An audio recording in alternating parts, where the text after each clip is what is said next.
Are you learning number 9, Perpetual Motion from Suzuki Cello Book number 1? Then this is the video for you. Hi, my name is Liz from Cellomoji.com, and I give you tips and tricks so that you can learn all of your favorite songs on the cello. If you're new here, thanks for stopping by. Be sure to hit that subscribe button and the bell next to it so you won't miss out on any other Cellomoji videos.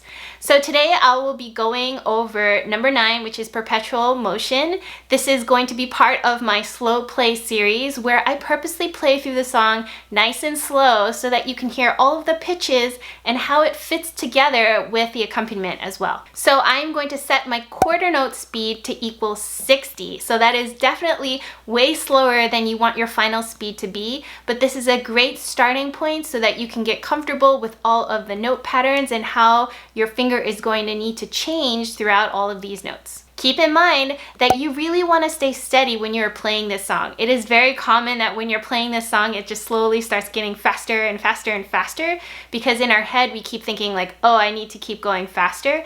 But if from the very beginning you're either practicing with a metronome or you're trying to keep a nice steady beat and not worrying about going faster, then that will be a far better place to be in. And once you're at a point where you are ready to increase your speed, make sure you're using the metronome so that you can stay nice and steady all the way through the song. This song is in D major, so make sure you are reviewing your 1 octave D major scale. If you look at the beginning of the song in the book, there are actually 3 sentences just to pay attention to. The first one says, use the middle of your bow to play this song. I think you can use the middle of your bow, or you can even use kind of the balance point of your bow, so you can kind of be around here or here when you are playing through this song. It is probably better not to be super at the frog or super at the tip. Number 2, it says to stop after every note.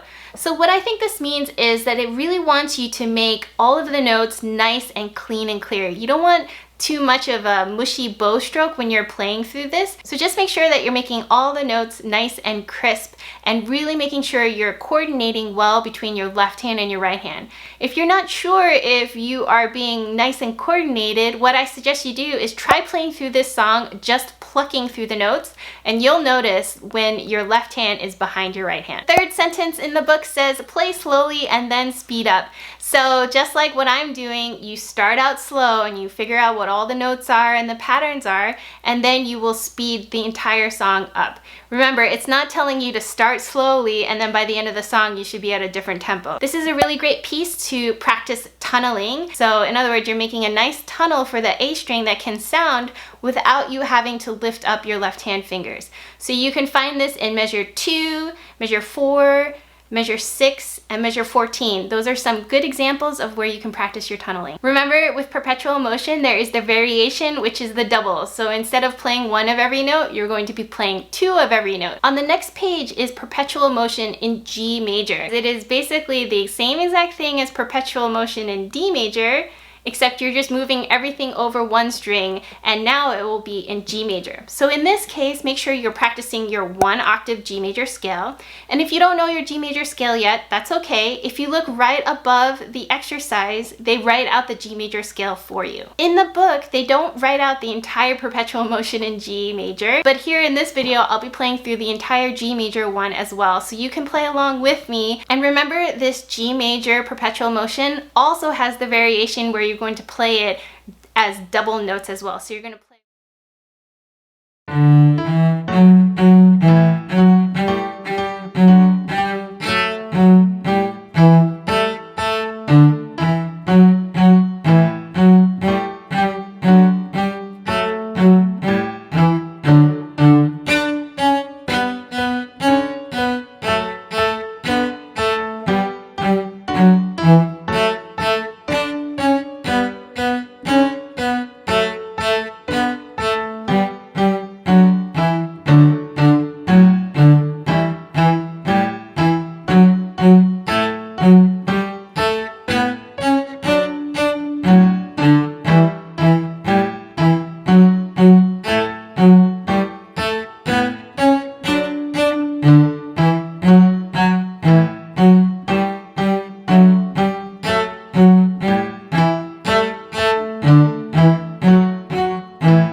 Alright, so there you have the Perpetual Motion in D major and in G major. If there are any questions that I haven't answered in this video, be sure to leave them in the comments below.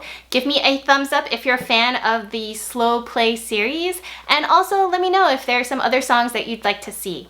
Thanks again for watching, and I'll see you guys in the next video. Bye!